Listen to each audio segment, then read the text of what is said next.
Hello guys, कैसे हैं आप लोग। आई होप आप लोग अच्छे होंगे। तो गाइस, आप लोगों को पता ही होगा टाटा अप्रेंटिस 2024 का जो फॉर्म है आ चुका है और उम्मीद है कि आप लोगों ने फॉर्म को भर भी दिया होगा। अगर नहीं भरा है तो आप जाकर तुरंत भरिए, क्योंकि इसका जो आखिरी डेट है वो 16 जनवरी तक ही है और आप लोग का एग्ज़ाम का समय जो है बहुत ही कम है। तो आप लोग स्टडी में पूरी तरह से जुड़ जाइए गाइस। मैं भी आप लोग के लिए अब वीडियो जो है रेगुलर अपलोड करता रहूँगा, तो आप लोग जुड़े रहिए हमारे साथ। तो आज के वीडियो में मैं आप लोग के लिए साइंस के कुछ इंपॉर्टेंट क्वेश्चन लेकर आया हूं, जो कि आपके एग्ज़ाम के लिए काफ़ी इंपॉर्टेंट होने वाला है गाइस। तो मैं इस इम्पॉर्टेंट वीडियो का जो सीरीज़ है वो मैं रेगुलर अपलोड करता रहूँगा, तो आप लोग बने रहिए हमारे साथ। तो चलिए वीडियो को शुरू करते हैं।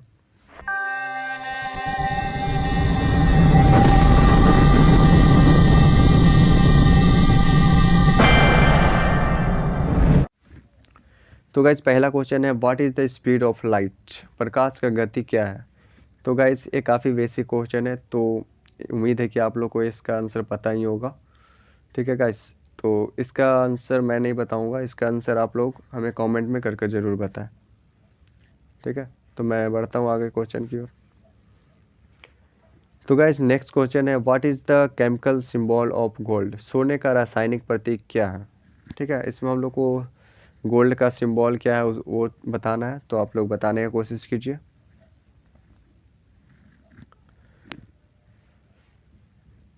तो इसका जो सही आंसर होगा वो होगा ऑप्शन ए, यानी कि AU।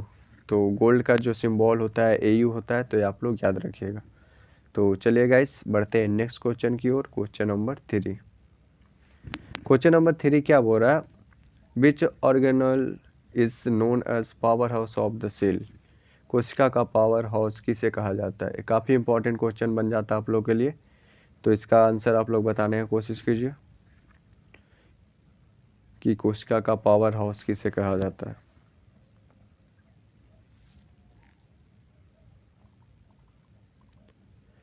तो इसका जो सही आंसर होगा वो होगा ऑप्शन बी, माइक्रोकॉन्ड्रिया। माइक्रोकॉन्ड्रिया को क्या कहा जाता है। माइक्रोकॉन्ड्रिया को power house of the cell कहा जाता है। तो चलिए बढ़ते हैं नेक्स्ट क्वेश्चन की ओर। Question number 4। क्वेश्चन नंबर 4 क्या बोल रहा है, which of the following is not a fundamental force. निम्नलिखित में से कौन सी एक मूलभूत बल नहीं है। ठीक है, तो इसका ऑप्शन ए है ग्रेविटेशनल फोर्स, ऑप्शन बी है इलेक्ट्रोमैग्नेटिक फोर्स, ऑप्शन 3 है न्यूक्लियर फोर्स, ऑप्शन 4 है फ्रिक्शनल फोर्स। तो कौन सा होगा ये आप लोग बताने का कोशिश कीजिए।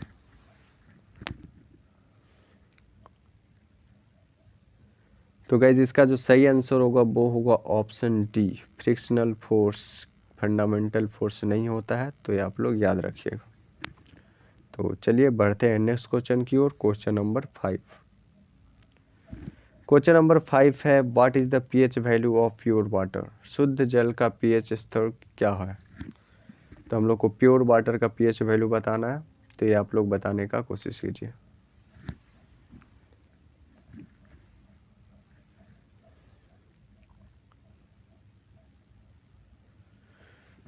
तो गाइज, इसका जो सही आंसर होगा वो होगा ऑप्शन बी, यानी कि प्योर वाटर का जो pH वैल्यू होता है वो 7 होता है, तो ये आप लोग याद रखिएगा। तो चलिए बढ़ते हैं नेक्स्ट क्वेश्चन की ओर। Question number 6।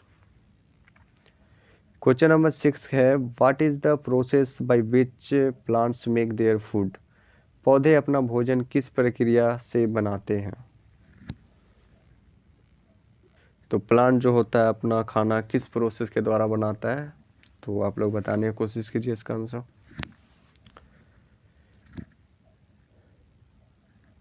तो इसका जो सही आंसर होगा वो होगा ऑप्शन बी, फोटोसिंथेसिस।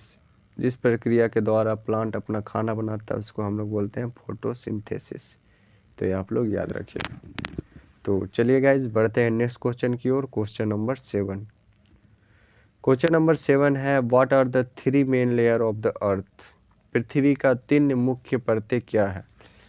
तो इसका जो ऑप्शन ए है वो है crust, mantle, core. Option B है सोइल, रॉक, कोर। ऑप्शन 3 है atmosphere, hydrosphere, lithosphere. Option D है mantle, outer core, inner core.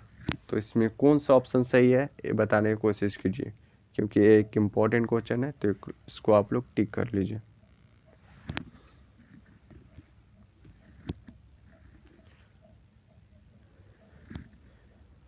तो इसका जो सही आंसर होगा वो होगा option A, crust mantle core. तो ये 3 मेन लेयर होता है अर्थ का, तो ये आप लोग याद रखिएगा, देख लीजिए। ये होता है कोर, ये होता है मेंटल, और ये होता है क्रस्ट, ठीक है। और ये जो दिख रहा है यहाँ पे, ये होता है आउटर कोर। एक होता है इनर कोर, एक होता है आउटर कोर, तो ये आप लोग याद रखिएगा। तो हम लोग बढ़ते हैं नेक्स्ट क्वेश्चन की ओर, क्वेश्चन नंबर 8। क्वेश्चन नंबर 8 क्या है? What is the law of conservation of energy? ऊर्जा संरक्षण का नियम क्या है? तो कंजर्वेशन ऑफ एनर्जी क्या होता है, आप लोग बताने का कोशिश कीजिए। पहला ऑप्शन है energy can be created and destroyed. Option B है energy can neither be created nor destroyed. Energy is always in a state of flux. Option D है energy is a constant in a universe. तो इसका सही answer क्या होगा, ये आप लोग बताने का कोशिश कीजिए।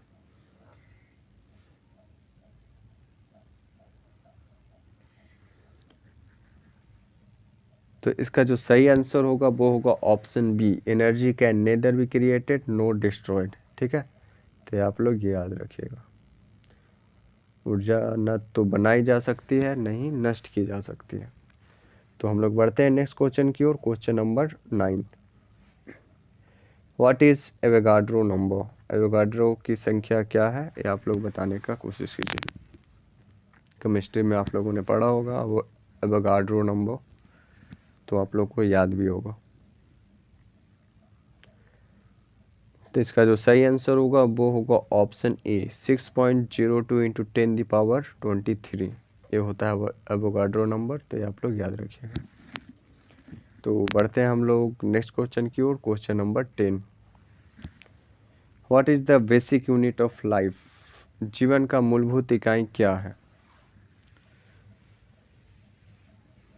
तो इसका जो सही आंसर होगा वो होगा ऑप्शन ए, लाइफ का बेसिक यूनिट क्या है? सेल, क्योंकि सेल से ही मिलकर हम लोग का क्या बनता है? टिश्यू बनता है, और टिश्यू से मिलकर ऑर्गन बनता है, ऑर्गन से मिलकर हम लोग का बॉडी बनता है। तो अब हम लोग बढ़ते हैं नेक्स्ट क्वेश्चन की ओर, क्वेश्चन नंबर 11। क्वेश्चन नंबर 11 क्या है? What phenomenon explain the bending of light when it passes from one medium to another medium? कौन सी घटना बताती है कि प्रकाश एक माध्यम से दूसरे माध्यम में जाने पर कैसे मुड़ता है? तो गाइस, अगर कोई भी लाइट होता है वो एक मीडियम से दूसरे मीडियम में जाता है तो उसको क्या बोलते हैं हम लोग? तो आप लोग को बताना है। ऑप्शन ए है रिफ्लेक्शन, ऑप्शन बी है रिफ्रैक्शन, ऑप्शन डी है डिफ्रैक्शन, ऑप्शन डी है इंटरफेरेंस। तो गाइज, इसका जो सही आंसर होगा वो होगा ऑप्शन बी, रिफ्रैक्शन, ठीक है। जब लाइट वन मीडियम से दूसरे मीडियम में जाती है तो उसको हम लोग बोलते हैं रिफ्रैक्शन। इसलिए जो भी पानी के अंदर रखा रहता है कुछ भी चीज़, तो हम लोग को क्या रहता है, थोड़ा ऊपर दिखाई देता है, वो किसके वजह से? रिफ्रैक्शन की वजह से।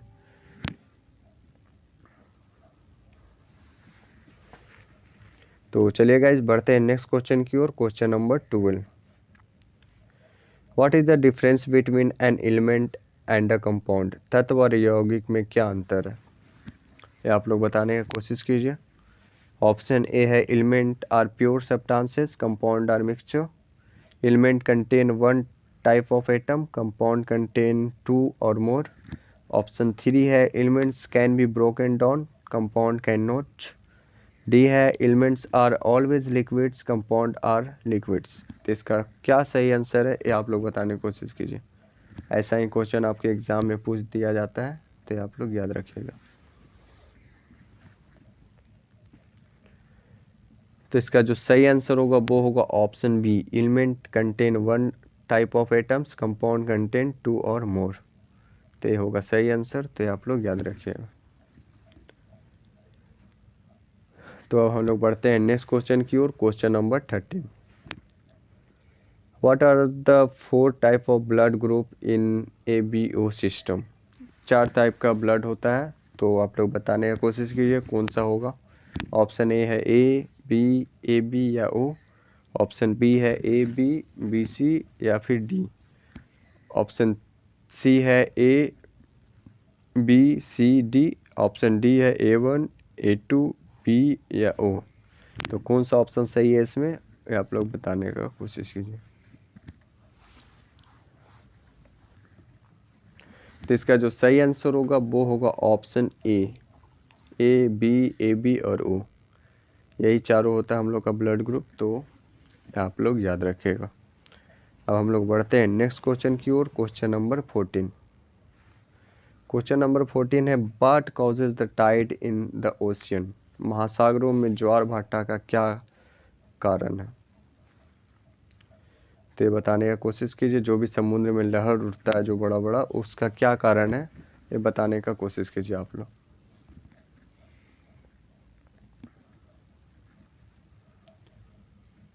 तो इसका जो सही आंसर होगा वो होगा option C, the moon. Moon के कारण ऐसा होता है, ठीक है, तो आप लोग याद रखिएगा। अब हम लोग बढ़ते हैं नेक्स्ट क्वेश्चन की ओर। Question number 15। What is the difference between speed and velocity. गति और वेग में क्या अंतर होता है। ऑप्शन ए है speed is scalar, velocity is vector.